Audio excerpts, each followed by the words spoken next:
안녕하세요. 반갑습니다. 한국보험보장연구소의 고정소장입니다.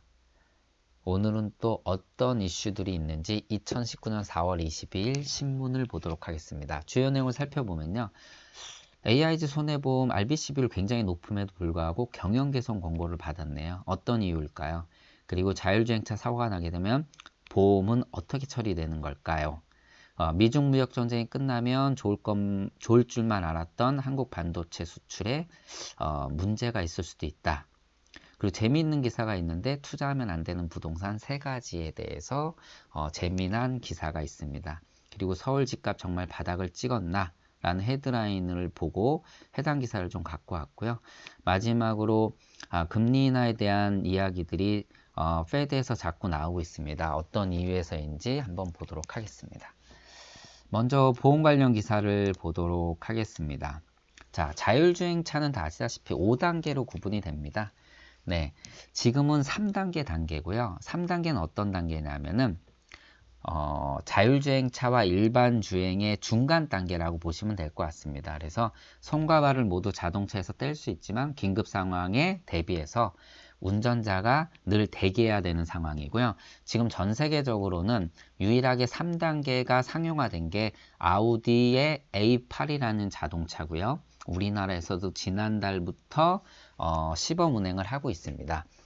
이 3단계에서 자동차 사고가 나게 되면 먼저 자동차의 보유자가 보험으로 책임을 먼저 지고요. 선보상을 하고 이후에 구상권을 청구하도록 하는 그러한 방안이 자동차 손해배상보장법 개정안을 발의한다라고 합니다. 자, 저는 이 기사를 딱 들었을 때 과연 제조사의 구상권 청구가 가능할까? 또 피해자가 발생되지 않을까라고 생각이 먼저 들었는데요. 자율주행차의 자율주행 정보기록 장치를 의무적으로 설치하게 돼 있고 블랙박스 같은 거겠죠.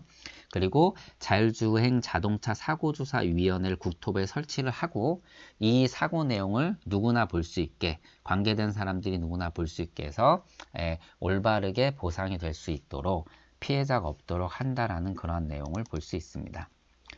그리고 통상 우리가 경영개선 권고라고 하면 다 아시다시피 RBC 비율이 150%를 권고하는데 이거보다 떨어지면 미달하게 되면 이제 권고를 받게 되죠. 뭐 MG손해보험이 받았다는 내용을 아시고 최근에 또 그거를 이제 채웠는데 AI 손해보험 무려 RBC 비율이 400%가 넘습니다. 왜 받았냐면 결국은 이 사회가 재무건성과는 별개로 운영을 부실하게 하고 있다. 또 내부 통제가 미흡하다라는 것이 금융당국의 판단이라고 합니다. 여기에 보면은 AIG 손보는 소비자 보호를 위해 매 분기 개최해야 하는 소비자 보호 협의회도 유명무실하게 운영했다라는 지적까지 받았다라고 합니다. 자, 개선 권고를 하면 2개월 내에 이제 우리가 어떻게 잘하겠다라는 걸 제출해야 되는데 이게 불충분하면요, 요구로 이어지고 요구도 안 되면 명령으로 이렇게 단계가 이제 격상됩니다. 이 정도까지 되면 영업정지까지 받을 수 있는데 뭐 잘 해결되리라고 생각을 합니다. 그리고 국제경제 이슈 보도록 하겠습니다. 네, 앞서 주요 기사 내용에서 말씀드린 건데, 자, 페드는 인플레이션 목표치를 2%로 하고 있는데 최근에 이 인플레이션 그 목표치 가장 근원이 되는 지표 중에 하나인 소비 지출 가격 지수가 지속적으로 떨어지고 있으면서 결국은 한동안 2%를 현재 밑돌면 통화정책의 물가관리 효과가 제한적이라는 점을 보여줄 거다라고 하면서 기준금리 하향 조정 필요성에 대해서 언급을 지속적으로 하고 있습니다. 네, 뭐 이 부분에 대해서는 지난번에 대한민국 경제에서도 한은의 입장에 대해서도 말씀을 드렸고요. 거기에서 가장 핵심을 꼽았던 것이 바로 물가 상승률이었는데, 뭐 동일한 내용입니다. 네, 인플레이션에 대한 내용을 가지고 금리 인하에 대한 필요성을 언급하고 있다라는 그런 내용입니다. 그리고 네, 국내 경제 이슈 한번 보도록 하겠습니다. 네, 지속적으로 나온 얘기죠. LG연구원에서 올 성장률 2.3% 낮춰서 민간 연구소 중에선 최저치를 전망했습니다. 지속적으로 올해 대한민국 경제 성장률 전망치는 낮춰서 발표되고 있습니다. 한국은행을 비롯해 상경연, S&P, 무디스에서도 낮춰 잡고 있는데 뭐 가장 핵심적인 내용은 수출 부진과 그리고 투자 부진으로 둘 수 있고요. 내수도 좋지 않죠. 계속적으로 내수가 좋지 않은 뭐 현대자동차라든가 최근에 GM 그리고 또 그 르노 삼성 뭐 이러한 부분들까지 계속적으로 언급이 되고 있는데 경제 성장에 대한 전망치가 지속적으로 낮게 발표되고 있고 또한 이제 우리나라는 실적 발표를 하게 되죠.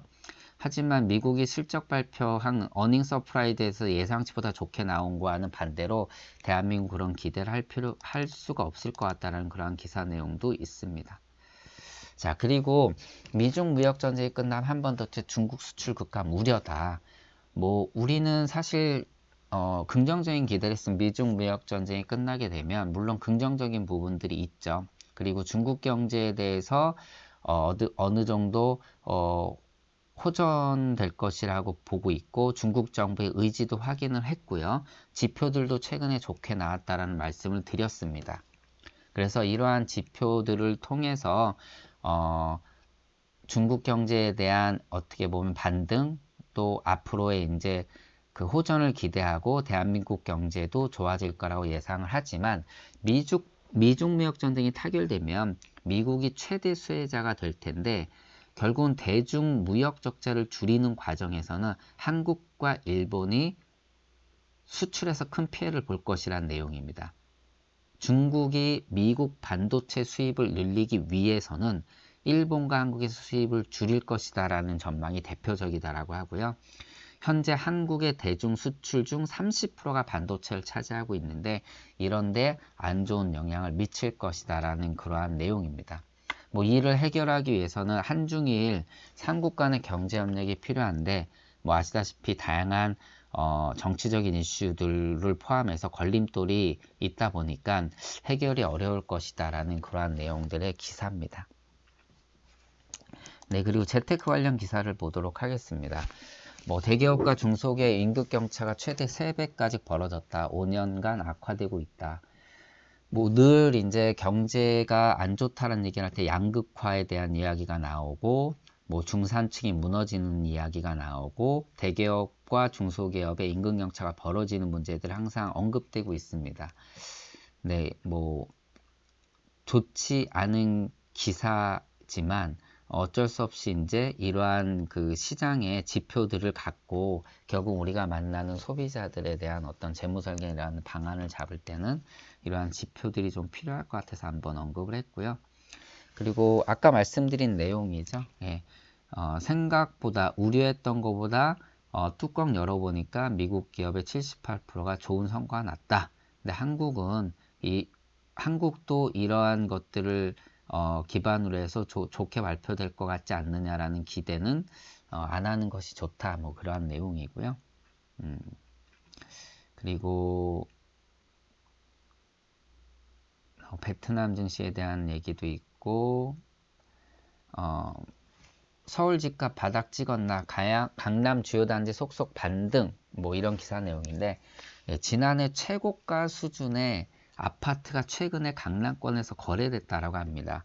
뭐 도곡 렉슬 같은 경우는 최고가 동일하게 파크리오 같은 경우는 조금 떨어졌지만 거의 같은 수준으로 그리고 더샵 오데옴이나 더샵 서초는 되레 더 높게 거래가 되면서 지난주 25구 중에 무려 반에 가까운 12구에서 매매 가격이 보합세 또는 상승세로 이어졌다라는 내용을 볼 수 있습니다. 그래서 서울 집값이 어느 정도 바닥을 찍고 이제 그 상승하는 것이 아니냐라는 그런 기사 내용이고요.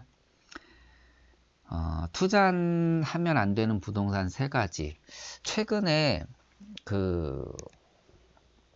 이런 뭐 기획부동산이나 이런 사기들이 굉장히 많잖아요. 거기에 이제 당하시는 개미 투자자들에 대한 이야기들을 이제 재밌게 이제 그 기사로 나왔는데 최근 미군 렌탈하우스라 그래서 그 평택일 때 이제 임대주택의 분양을 엄청나게 이제 그 광고를 했는데 알고 보니까 결국은 이제 수요보다 공급이 많은 게 화근이 돼서 지금 문제로 불거졌고, 결국 개미 투자자들이 소송으로 이어졌는데 어떻게 소송을 냈냐? 평택으로 이사하는 미군수를 부풀렸다.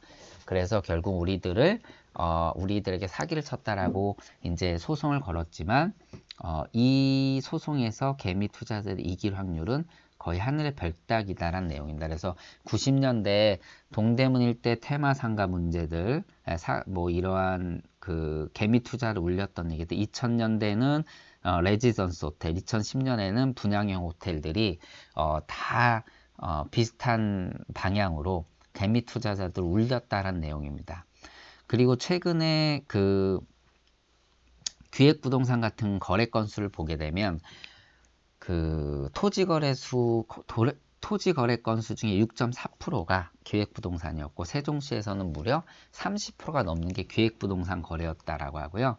성남시 금토동의 한 토지는 등기부상 소유자가 무려 3,008명에 달한다라고 합니다. 그래서 여기서 보면 이렇게 얘기를 하죠. 자, 토지 시장에선 기획부동산이 여전히 명맥을 이어가고 있다면서 기획부동산에 대한 꼼수들을 얘기하고 있는데, 개발 불가능한 땅을 헐값에 사서 지분 형태로 수많은 개미 투자자들이 파는 건데, 90년대는 어떻게 팔았냐면은 야산이나 바닷가 염전을 팔아먹었죠. 그리고 요즘은 임야를 파는데 어떻게 파냐면은 옆에 땅도 개발될 것 같은 착시를 주기 위해서다. 그러나 대부분 그린벨트에 묶여 있어서 개발이 기대난망이다라는 그러한 내용입니다. 이런 수법으로 팔아 넘기고, 개미 투자자들은 주식을 할 때도 뭐 돈이 많은 사람들은 어떻게 보면은 5% 먹으려고 들어오는데, 개미 투자자들은 사실 뭐 500만 원, 1000만 원 갖고 뭐 예를 들어서 몇십만 원 먹으려고 들어오지 않는다라는 거죠. 몇백, 몇천을 기대하고 들어오다 보니까 그러한 심리를 이용해서 결국은 손해를 본다라는 그러한 내용인데, 재밌는 기사하고 굉장히 공감이 가는 기사라서 한번 뽑아봤습니다. 그리고 휘발유가 계속 오르고 있네요. 뭐 가장 눈에 들어오고 몸으로 체감할 수 있는 그러한 내용입니다. 자, 오늘 기사는 여기까지 마감하고요. 한 주 시작한 월요일 행복하시기 바라고요. 한국보험보장연구소의 고종우 소장이었습니다. 고맙습니다.